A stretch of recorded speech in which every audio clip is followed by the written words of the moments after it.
देखो, आज हम लोग देखने जा रहे बच्चा न्यू टॉपिक है और बहुत इंपॉर्टेंट टॉपिक है तुम्हारा। हम 5 मार्क्स का पूछता है, ठीक है। इसका नाम है मूविंग कॉइल गैल्वेनोमीटर, ठीक है। तो यहाँ नाम से देख रही है कि मूविंग है, कॉइल है, ठीक है। कॉइल बताए थे तुम्हारा कि मैग्नेटिक फील्ड में अगर रखते हैं तो उस पर क्या लगता है, टॉर्क लगता है बच्चा। तो मूविंग कॉइल है, इसमें मूव करेगा कॉइल। और गैल्वेनोमीटर तुम्हारा स्कूल में एक्सपेरिमेंट में जो है, एक्सपेरिमेंट वाला जो रूम लैब रहता है उसमें देख सकती है कि गैल्वेनोमीटर जिसमें जी लिखा हुआ रहता है। बेसिकली बात समझ में आ रहा है ना, मीटर रहता है गैल्वेनोमीटर, उसमें जी लिखा हुआ रहता है, ठीक है। बात समझ में आ रहा है कि नहीं आ रहा, ठीक है। अच्छा, ये भी 2 टाइप का आता है, ठीक है। यहाँ पर एक टाइप हम लोग देख रहे हैं ये वाला, कहीं कहीं दूसरे जगह तुम्हारा कुछ बुक में तुमको मिल सकता है अलग वाला भी, तो उसे घबराना नहीं है, दोनों में से कोई भी लिख देना है, उसमें नंबर तुमको मिल जाएगा बच्चा। बात समझ में आ रहा है कि नहीं आ रहा, ठीक है। तो मूविंग कॉइल गैल्वेनोमीटर। अब गैल्वेनोमीटर बेसिकली करता क्या है? गैल्वेनोमीटर एक ऐसा डिवाइस है बच्चा जो तुम्हारा इवन स्मॉल करंट को ये मेजर करता है बच्चा। अगर सर्किट में करंट तुम्हारा बहुत कमजोर करंट है, कम करंट है, तो गैल्वेनोमीटर उसको क्या करेगा, सेंस करेगा, ठीक है। बात समझ में आ रहा है ना, सेंस करेगा, डिटेक्ट करेगा और मेजर भी करेगा बच्चा। बात समझ में आ रहा है ना। इसका मतलब है कि एम्पियर वाला नहीं, इसमें जो मेजरमेंट होगा वो मिली एम्पियर में होगा, माइक्रो एम्पियर में होगा बच्चा। बात समझ में आ रहा है कि नहीं आ रहा, कुछ कोई दिक्कत है इसमें? तो ये तुम्हारा जो है, ये तुम्हारा गैल्वेनोमीटर एक ऐसा डिवाइस है जो स्मॉल वैल्यू ऑफ करंट को मेजर करेगा या डिटेक्ट करेगा बच्चा। अच्छा, ये एक बात ध्यान देना कि बीच में तुम्हारा गैल्वेनोमीटर में 0 रहता है और एक साइड इधर दिया हुआ रहता है रीडिंग और इधर भी रीडिंग दिया हुआ रहता है। क्यों ऐसा दिया हुआ रहता है? क्योंकि ये जब तुम्हारा करंट का डायरेक्शन बदलते हैं ना बच्चा, तो गैल्वेनोमीटर का भी जो पॉइंटर रहता है वो भी डिफरेंट डायरेक्शन में जाता है बच्चा। तो करंट का डायरेक्शन बदलने से तुम्हारा क्या होता है, डायरेक्शन, मतलब ये गैल्वेनोमीटर जो डिवाइस है ये डायरेक्शन को भी डिसाइड करेगा, करंट के डायरेक्शन को भी बताएगा बच्चा। बात समझ में आ रहा है कि नहीं आ रहा? तो वही चीज यहां पर लिखा हुआ है, it is a device which measures या detects small value of current बच्चा। बात समझ में आ रहा है? कोई दिक्कत है इसमें? कोई दिक्कत नहीं होगा। अब इस पर प्रिंसिपल क्या है, इसका काम करने का प्रिंसिपल क्या है? प्रिंसिपल कुछ नहीं है, यहां पर सिंपल सा बात है कि तुम्हारा जो गैल्वेनोमीटर है, हम लोग जानते हैं कि अगर एक कॉइल को तुम्हारा मैग्नेटिक फील्ड में रख दिया जाए तो उस पर क्या लगेगा, टॉर्क लगेगा बच्चा। ये करंट लूप वाला बताया था ना तुम्हारा, तो उस पर टॉर्क लगेगा, तो यही चीज इस पर भी काम करेगा। तो यहां पर लिख सकते हैं it is based on the fact that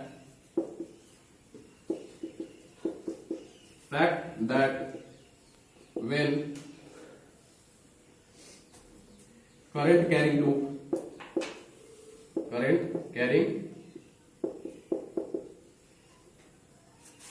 coil कहते हैं क्योंकि कॉइल ही है इसमें, कॉइल प्लेस्ड इन यूनिफॉर्म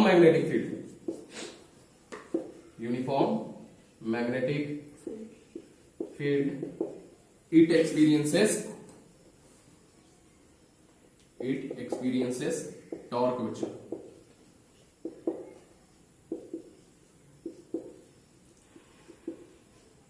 ठीक, अब देखो इसमें कंस्ट्रक्शन क्या क्या है। फिगर जो है वो कंस्ट्रक्शन में ही बनाए, ठीक। यहां पर देख लो क्या क्या चीज है, देख लो यहां पर। इसको एक चीज यहां पर लिखा नहीं है, टॉर्सन हेड इसको बोलते हैं बच्चा, टॉर्सन हेड, ठीक है। यहां पर ध्यान देना, ये वाला तुम्हारा ध्यान देना। सबसे पहले ये जो दिख रहा है तुम्हारा, ये एक्चुअली में कॉइल है बच्चा, जो तुमको पूरा दिख नहीं रहा है ठीक से, लेकिन हम बता दें कि सबसे पहले क्या करते हैं हम लोग, एक सॉफ्ट आयरन कोर आता है, ठीक है। सॉफ्ट आयरन कोर क्या होता है सर?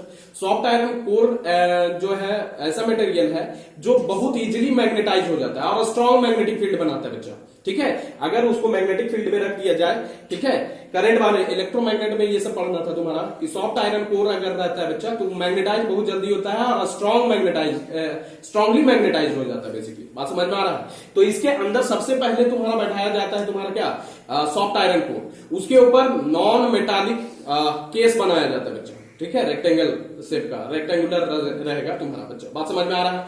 तो सॉफ्ट आयरन कोर, उसके ऊपर नॉन मेटालिक तुम्हारा ठीक है प्लास्टिक व्लास्टिक भी रह सकता है, उसे फ्रेमिंग कर दिए बच्चा। उसके ऊपर क्या कर दिए हम लोग, वायर रूंड कर दिए बच्चा। बात समझ में आ रहा है ना? और वायर कैसा होगा, इंसुलेटेड कॉपर वायर होगा बच्चा। बात समझ में आ रहा है कि नहीं आ रहा इसके ऊपर?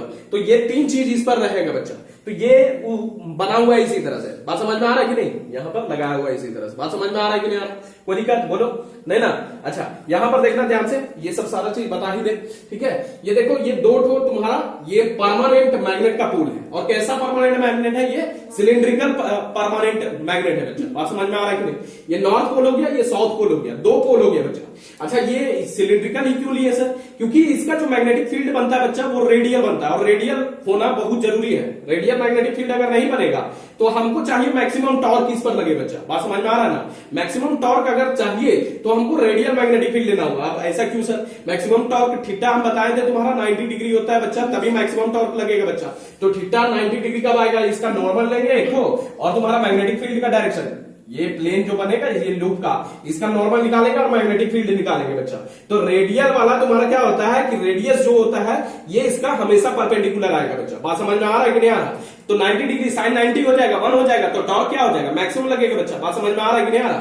बुझा रहा है? कोई दिक्कत है इस पर? तो मैक्सिमम टॉर्क लगेगा बच्चा। इसीलिए हम लोग क्या कर लेते हैं, तुम्हारा सिलिंड्रिकल शेप का मैग्नेट लिए हैं, दोनों पोल के बीच में इसको बैठा है। बात समझ में आ रहा है ना? बुझलिस कि ना बुझलिस? अच्छा, रेडियल वाला में क्या होता है कि बीच में जो है वो सबसे ज्यादा मैग्नेटिक फील्ड स्ट्रॉन्गर होता है बच्चा। बात समझ में आ रहा है? किनारे से ज्यादा, सबसे ज्यादा यहां पर होता है, इसीलिए बीच में तुम्हारा यहां पर इसको बैठाया है। बात समझ में आ रहा है? कोई दिक्कत है? बुझा रहा है कि नहीं बुझा रहा है? बोलो कोई दिक्कत इसमें? ठीक, ठीक है। अच्छा, यहां पर देखना, अब ये वाला तुम्हारा यहां पर वायर से, यहां पर देखो, ये फॉस्फोर ब्रोंज स्ट्रिप है, ठीक है। इसमें लिखा नहीं हुआ है शायद, देखो ये फॉस्फोर ब्रोंज स्ट्रिप। अब ये क्या है सर? Phosphor bronze.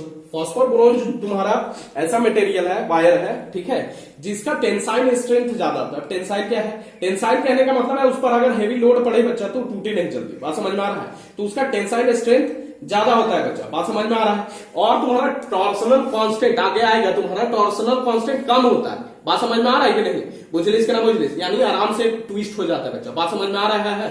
बोलो कोई दिक्कत? तो इसीलिए फॉस्फोर ब्रोंज वायर लिए हैं यहां पर, ठीक है। अच्छा, ये वाला तुम्हारा आगे बताएंगे कि ये तुम्हारा रेक्टेंगुलर लेना है शेप का, मतलब चौड़ा स्ट्रिप फॉर्म में लेना है बच्चा, वायर फॉर्म में नहीं लेना है, क्योंकि स्ट्रिप वाला फॉर्म में तुम्हारा टॉर्सनल कांस्टेंट कम होता है। बात समझ में आ रहा है कि नहीं आ रहा? बुझा रहा है? कोई दिक्कत है इसमें? यहां पर एक मिरर तुम्हारा अटैच किया हुआ है बच्चा। बात समझ में आ रहा है? कोई दिक्कत है? अच्छा, ये वाला जो तुम्हारा टॉर्सल हेड है ये तुम्हारा क्या है? मूवेबल है बच्चा। बात समझ में आ रहा है ना? ये सब सारा चीज हम लोग क्या करते हैं, लिख देते हैं बच्चा। सबसे पहले तुम्हारा लिखते हैं कि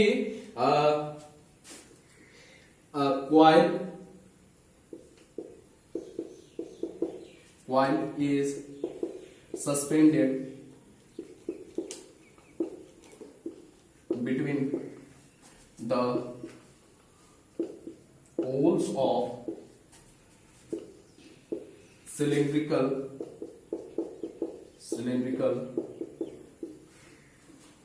type परमानेंट मैग्नेट है, ठीक है। ऐसा नहीं है कि इसका मैग्नेटिज्म चल जा रहा है, ये लिख लो पहले, ठीक है। देखो आगे वाला पॉइंट देखना बच्चा। Coil is wound over non metallic तुम्हारा फ्रेम पर हम लोग क्या करेंगे, वुंड कर देंगे कॉइल बच्चा। नॉन मेटालिक फ्रेम, बात समझ में आ रहा है? अच्छा, ये देखना तुम्हारा नॉन मेटालिक फ्रेम। अच्छा, यहां पर लिख देते हैं a soft iron core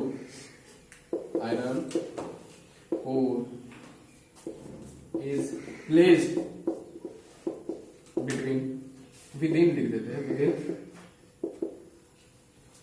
the non-metallic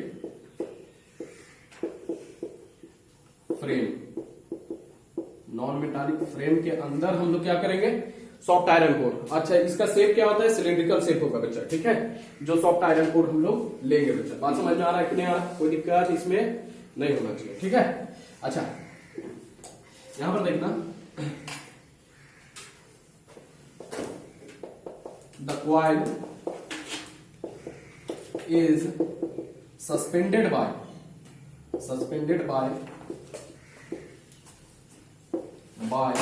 a phosphor bronze strip। अच्छा, bronze strip, phosphor bronze strip क्यों लिए जाता है बच्चा? क्योंकि इसका टेंसाइल स्ट्रेंथ और टॉर्सन कांस्टेंट तुम्हारा क्या होता है? कम होता है। बताए थे, टेंसाइल स्ट्रेंथ ज्यादा होगा, टॉर्सन कांस्टेंट कम होगा बच्चा, ठीक है।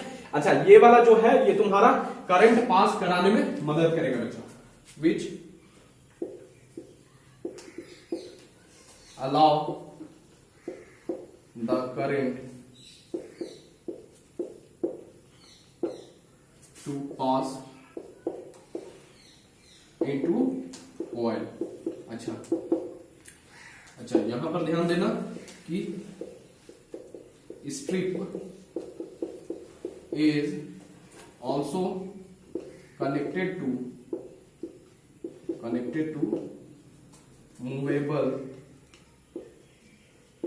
Torsion head. ये वाला टॉर्सन हेड है, ये घूमता रहेगा बच्चा। बात समझ में आ रहा है? Torsion head,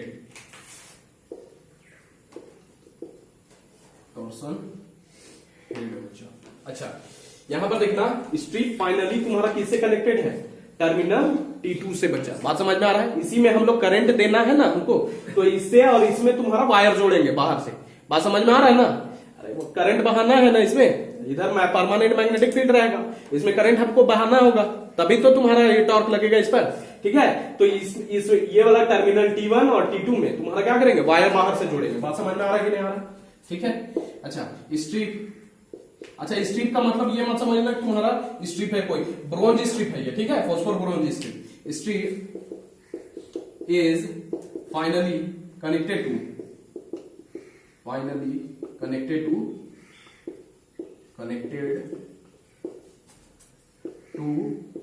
terminal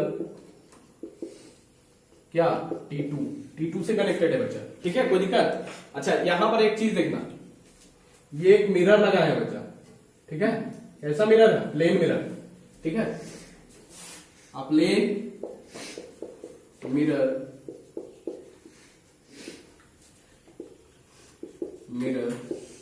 is attached to the strip, on the strip लिख देते हैं, on the strip as shown, जैसा दिखाया गया। अब इसका क्या काम है सर? अभी समझ में आ जाएगा, टेंशन नहीं लेने का। तो ये वाला पहले लिख लो इतना। देखो, प्लेन मिरर तुम्हारा अटैच किया हुआ है बच्चा, ये जो फॉस्फोर ब्रोंज तुम्हारा ये वायर है, इसी पर तुम्हारा अटैच किया हुआ है। अच्छा, जैसा दिखाया गया है। अच्छा, ये क्या करता क्या है? टू नोट द डिफ्लेक्शन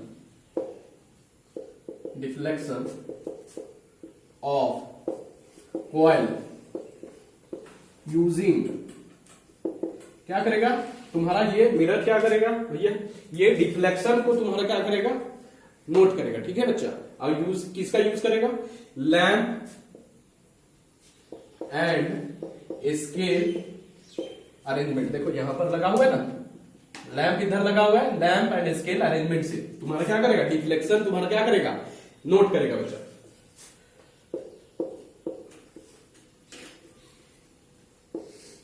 कोई दिक्कत बताओ इसमें, ठीक है। अच्छा, एक पॉइंट और यहां पर है, ये पहला एंड का सारा बात कर लिए, दूसरा एंड तुम्हारा कनेक्टेड है किससे? टर्मिनल T1 से। यहां पर देखो, the other end of coil is connected to terminal T1 through a light spring. देखो ये स्प्रिंग जो है ये लाइट है बच्चा, ठीक है।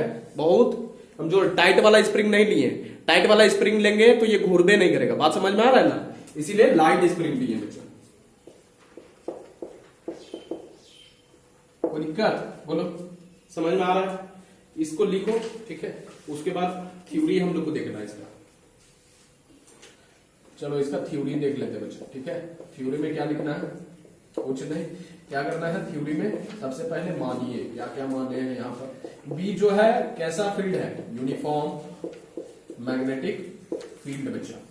अच्छा यहाँ पर मैग्नेटिक फील्ड देखना तुम ध्यान से कि ये रेडियल मैग्नेटिक फील्ड है, बात समझ में आ रहा है ना। जैसे सर्कस बोल रहे, सर्कल का जो तुम्हारा रेडियस होता है ना बच्चा, उसी तरह तुम्हारा ये वाला रहेगा। देखो ये ऐसे ऐसे क्या, ठीक है। तो बी यूनिफॉर्म मैग्नेटिक फील्ड हो गया, ओके। और यहां पर देखना जो तुम्हारा इसमें एन जो है वो नंबर ऑफ टर्न्स है इन द कोयल, ठीक। एल मान लेते हैं लेंथ ऑफ द कोयल, ठीक। और तुम्हारा बी क्या हो गया, breadth of the coil, breadth of the coil.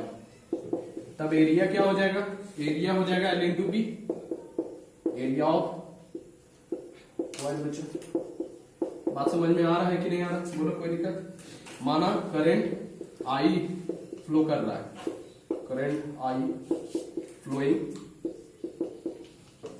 In the coil बच्चा, ठीक। सब हम लोग जान रहे हैं कि यहां पर देखो इसका मैग्नेटिक फील्ड बनेगा, एक्सटर्नल मैग्नेटिक फील्ड है। और कैसा magnetic field, uniform magnetic field है बच्चा, ठीक है। अब इसमें हम लोग क्या करे हैं, लूप को रखे बच्चा, ठीक है। लूप को जब रखेंगे तो इस पर कैसा लगेगा, टॉर्क लगेगा बच्चा।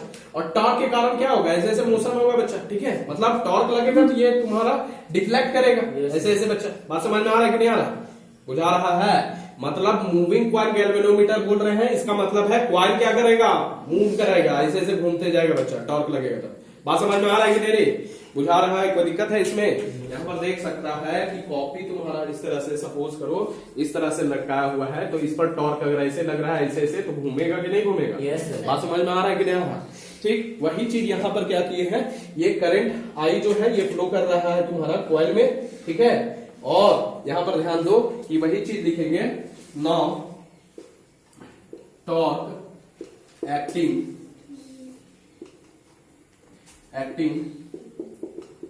on the coil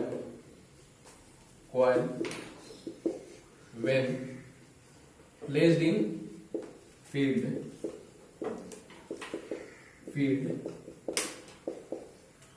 यहां नीचे पता नहीं दिख रहा है, ठीक है। अच्छा इसको डायरेक्ट लिख देते हैं, टाउ एन लिख दे रहे बच्चा, ठीक है।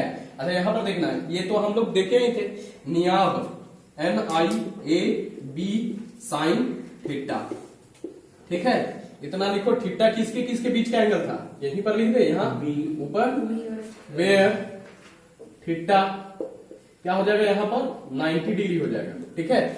कोई दिक्कत, यहाँ पर थीटा क्यों 90 डिग्री होगा, बोले कि रेडियस जो होगा ये जो नॉर्मल इसका निकलेगा बच्चा, ये नॉर्मल हो गया तुम्हारा, ठीक है। जो तुम्हारा होगा इसका प्लेन जो होगा, कॉइल का प्लेन होगा वो नॉर्मल उसका जो होगा, और मैग्नेटिक फील्ड के बीच का, मैग्नेटिक फील्ड कैसा है, रेडियल है बच्चा, उनके बीच का एंगल कितना बनेगा 90 डिग्री का बच्चा, ठीक है। तो ये एंगल किन के बीच का है, एंगल बिटवीन, यहां लिख देते हैं, angle between normal to plane of coil and magnetic field. बात समझ में आ रहा है कि नहीं, अब खाली ये वाला बैठा देना है, तो टॉर्क यहां पर क्या करेंगे, एन आई ए बी मिलेगा हमको बच्चा, यहीं पर लिख दे, नीचे थोड़ा सा यहीं पर लिख देते हैं, टाउ एल, इसको इक्वेशन 1 दे दो, और इसको कितना, इक्वेशन साइन 90 डायरेक्ट बैठा दो, तो टाउ एन मिलेगा तुम्हारा बच्चा एल आई ए बी, यहां पर लिख देना। सो इक्वेशन 1 बिकम्स, यहां लिख देना, दिस टॉर्क इज नोन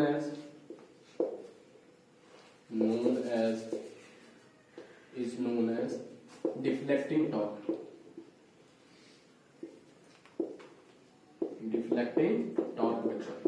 अच्छा यहां पर ध्यान देना, क्या ध्यान देना है सर, जब करंट बहेगा बच्चा, ठीक है, मैग्नेटिक फील्ड है, करंट बहेगा तो इस पर टॉर्क लगेगा, और टॉर्क लगने के कारण ये क्या होगा, डिफ्लेक्ट होगा बच्चा, घूमेगा तुम्हारा।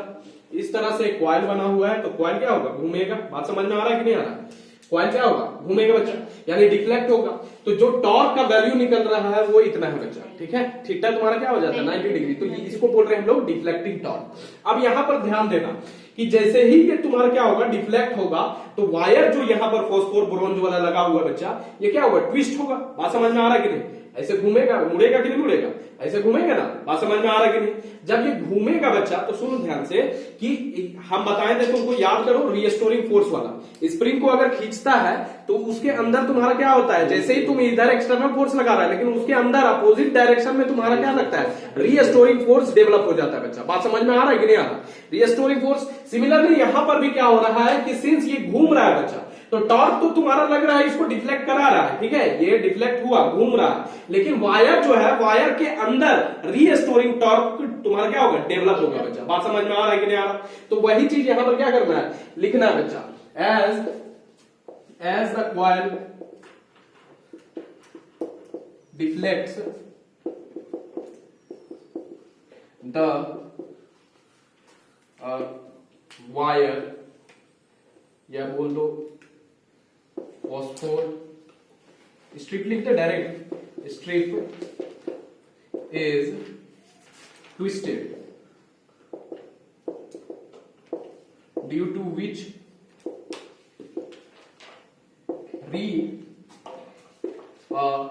restoring torque is developed inside the wire, that is strip बच्चा, ठीक है। इसके अंदर रीस्टोरिंग टॉर्क डेवलप हो जाता है, ठीक है। बात समझ में आ रहा है? कोई दिक्कत है इसमें? अगर मान लो if K is the restoring torque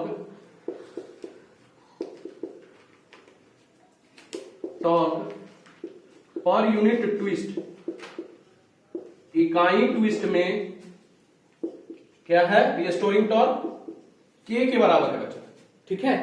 K के बराबर तुम्हारा क्या है, रीस्टोरिंग टॉर्क बच्चा पर unit twist. Then for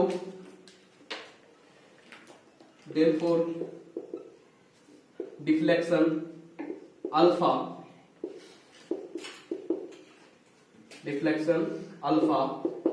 torque कितना होगा, restoring torque will be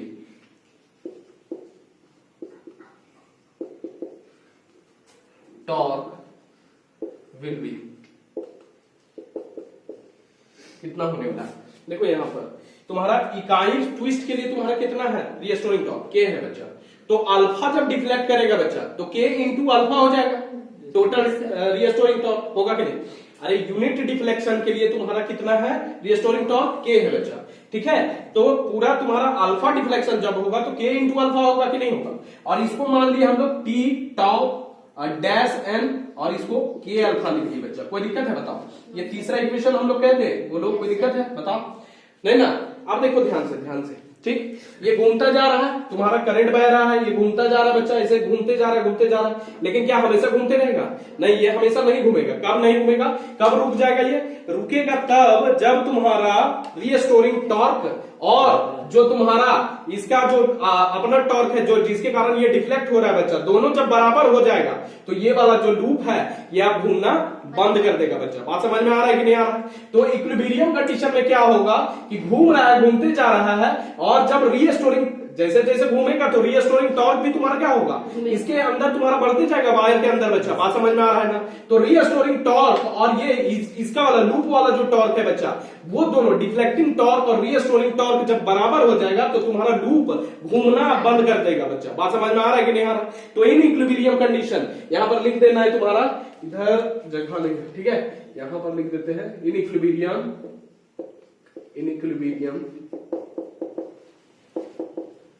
of coil, ठीक है। तो यहां पर लिख सकते हैं, ठीक, कोई दिक्कत? अब यहां पर देख लो, ये टाउ एम कितना था, एन आई ए भी था बच्चा, और ये वाला तुम्हारा कितना है, के एल था, दोनों को बराबर रख सकते हैं, इतना लिखो फटाफट, ठीक है। उसके बाद देखते हैं, देखो यहां से इक्विलिब्रियम में क्या होगा, N I A B is equal to K L. अब यहां पर देखना बच्चा, आई यहां से करंट निकालते हैं, तो करंट अगर निकालेंगे तो K alpha upon N A B होगा बच्चा। अब यहां पर ध्यान देना बच्चा, यहां पर ध्यान क्या देना है तुमको कि यहां पर देखना के तुम्हारा ये जो है ये कांस्टेंट है बच्चा, ठीक है, टॉर्सनल कांस्टेंट भी बोलते हैं इसको, ठीक है। बात समझ में आ रहा है कि नहीं आ रहा? तो ये वाला तुम्हारा जो है, ये वाला तुम्हारा टर्म यहां पर कांस्टेंट हो गया बच्चा, ये वाला नंबर ऑफ टर्म्स तुम्हारा जब बनाएंगे तभी कांस्टेंट कर देंगे, एरिया जो होगा वो भी कांस्टेंट होगा, और यहां पर यूनिफॉर्म मैग्नेटिक फील्ड लेबे किए हैं। बात समझ में आ रहा है कि नहीं आ रहा? बुझा रहा है कि नहीं बुझा रहा है? तो ये वाला पूरा टर्म क्या हो जाएगा, कांस्टेंट हो जाएगा बच्चा। इसको हम लोग लिखते हैं जी से, ठीक है, क्या दिखाएंगे इसको, जी से बच्चा, जी, और यहां पर बचेगा क्या, अल्फा। अब यहां से देखना, जी को कहा जाता है तुम्हारा क्या, इसको इक्वेशन दे दो, कितना नंबर होगा, इसको 4 दे दे और इसको 5 दे देते बच्चा। इसको जी को यहां पर लिखते हैं वेयर जी जो है वो बोला जाता है गैल्वेनोमीटर कांस्टेंट, गैल्वेनोमीटर कांस्टेंट, ठीक है बच्चा, ये लिख लेने का। अच्छा, यहां पर देखना, यहां से ये कांस्टेंट हो गया और बराबर हो गया, तो इसको रिमूव करके हम लोग एक तुम्हारा क्या दे सकते हैं, ये अल्फा हो गया, ये प्रोपोर्शनलिटी कांस्टेंट है, तो कंफ्यूज मत होना थोड़ा, ठीक है। बात समझ में आ रहा है कि नहीं आ रहा, बुझा रहा है कि नहीं बुझा रहा है? ये प्रोपोर्शनलिटी है यहां पर और ये अल्फा है बच्चा, ठीक, कोई दिक्कत है बोलो, बुझा रहा है कि नहीं बुझा रहा, ठीक है, कोई दिक्कत? अच्छा, यहां पर देखो, यहां पर देखना कि आई जो है वो डायरेक्टली प्रोपोर्शनल है अल्फा का। अल्फा क्या होता था, डिफ्लेक्शन होता था बच्चा, यही तो होता था, ठीक है। बात समझ में आ रहा है कि नहीं? तो आई क्या है, डिफ्लेक्शन के प्रोपोर्शनल है, यानी जितना डिफ्लेक्शन होगा उतना, मतलब जितना करंट होगा उतना तुम्हारा क्या होगा, डिफ्लेक्शन होगा बच्चा। बात समझ में आ रहा है? यही तो हमको चाहिए, डिफ्लेक्शन ही उतना होना चाहिए जिसके कारण तुम्हारा क्या, जितना करंट होगा उतना डिफ्लेक्शन होना चाहिए। मतलब समझो यहां पर क्या कहना चाह रहे हैं हम। यहां पर देखो, यहां पर लगाए हम लैंप बच्चा, ठीक, अब ये घूम रहा है, ठीक है, ये तुम्हारा क्या होगा, ये तुम्हारा घूम रहा है बच्चा। जब यहां पर लैंप लगाए हैं, ये तुम्हारा घूम रहा है, तो साथ साथ में आईना भी घूम रहा है तुम्हारा बच्चा। अब लाइट तुम्हारा क्या होगा, टकराएगा और उसी हिसाब से इस एंगल पर पड़ेगा बच्चा। बात समझ में आ रहा है ना? लॉ ऑफ रिफ्लेक्शन पढ़ी है कि नहीं? ठीक है, लॉ ऑफ रिफ्लेक्शन में क्या होता था तुम्हारा कि angle I is equal to angle R होता था कि नहीं? जितना एंगल से स्ट्राइक करेगा उतना ही एंगल से नीचे गिरेगा बच्चा। बात समझ में आ रहा है कि नहीं आ रहा, बुझा रहा है? तो यहां से तुम्हारा क्या है कि लाइट जितना ये घूमेगा, जितना डिफ्लेक्शन होगा, यानी जितना करंट बाहर है उतना डिफ्लेक्शन होगा बच्चा, और जितना डिफ्लेक्शन होगा उतना मतलब ये वाला भी मुड़ा हुआ होगा, मिरर भी होगा कि नहीं? अरे ऐसे होगा कि नहीं? तो लाइट इस पर पड़ेगा तो उतना ही एंगल से नीचे भी गिरेगा बच्चा। और ये स्केल पर रीडिंग दिया हुआ रहता है, ये जो है ये लीनियर स्केल है बच्चा, इस पर तुम्हारा क्या है, रीडिंग दिया हुआ रहता है। तो यहां से तुम्हारा लैंप गया, यहां से टकराया और यहां पर स्पॉट बनाया बच्चा, इसी को बोल रहे हैं ब्राइट स्पॉट। यहां पर बात समझ में आ रहा है कि नहीं आ रहा, बुझा रहा है? तो इस तरह से हम लोग करंट मेजर कर सकते कि नहीं मेजर कर सकते, बताओ, बुझा रहा है कि नहीं बुझा रहा है, बोलो। इसमें रीडिंग दिया हुआ है, करंट जितना बहाएंगे डिफ्लेक्शन उतना होगा, आईना उतना ही मुड़ेगा, इधर से भेजेंगे उतना ही एंगल पर यहाँ पर आके गिरेगा। यहाँ पर रीडिंग दिया हुआ रहेगा कि कितना पर कितना तुम्हारा करंट होता है बच्चा। बात समझ में आ रहा है ना? तो यहाँ से मेजर कर पाएंगे कि नहीं मेजर कर पाएंगे, बोलो, कोई दिक्कत है? बोलो, समझ में आ रहा है कि नहीं आ रहा है, बुझा रहा है? तो यहाँ पर लिखना है तुम्हारा 10 current I in coil is directly proportional जब होता है तो लीनियर रिलेशन होता है बच्चा। मतलब अगर करंट बढ़ा तो डिफ्लेक्शन बढ़ेगा, करंट घटा हुआ ना तो डिफ्लेक्शन कम होगा बच्चा। बात समझ में आ रहा है कि नहीं? Current I in the coil is directly proportional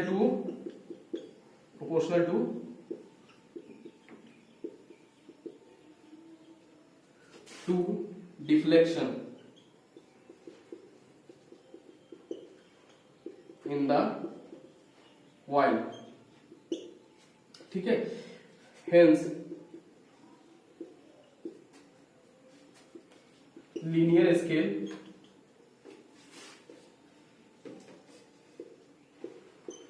can be used, ठीक है, कैन बी यूज्ड बच्चा for finding out current in the circuit.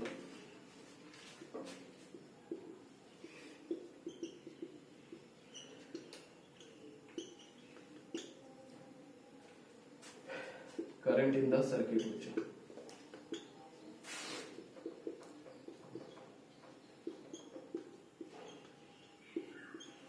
अब यहां पर ध्यान देना है तुमको क्या, ठीक है, इन द सर्किट। ये बात समझ में आ गया होगा, आई होप इसमें कोई दिक्कत नहीं होना चाहिए, ठीक है। बुझलिस कि ना बुझलिस? ये लैंप वाला अरेंजमेंट समझ में आ गया है ना, ठीक है। यहां से हम लोग कॉलीमेटेड बीम कहने का मतलब क्या है कि एकदम फाइन पतला, एकदम डायरेक्टेड जो बोलते हैं ना, कॉलीमेट करके भेजा गया, डायरेक्ट कर दिया गया एक डायरेक्शन में। तो यहां से डायरेक्ट तुम्हारा कहां जाता है, मिरर पर जाता है बच्चा। बात समझ में आ रहा है ना? उसके बाद लैंप वाला ब्राइट स्पॉट यहां पर बनता है। बात समझ में आ रहा है ना स्केल पर? बुझलिस कि ना बुझलिस? कोई दिक्कत? अच्छा, ये इंटायर अरेंजमेंट जो होता है कि वुडन बॉक्स में तुम्हारा रख दिया जाता है, ठीक है। वुडन या ग्लास वाला तुम्हारा बॉक्स में रखा जाता है, सो दैट तुम्हारा एयर से कोई भी इसका तालमेल ना हो। बात समझ में आ रहा है कि नहीं आ रहा?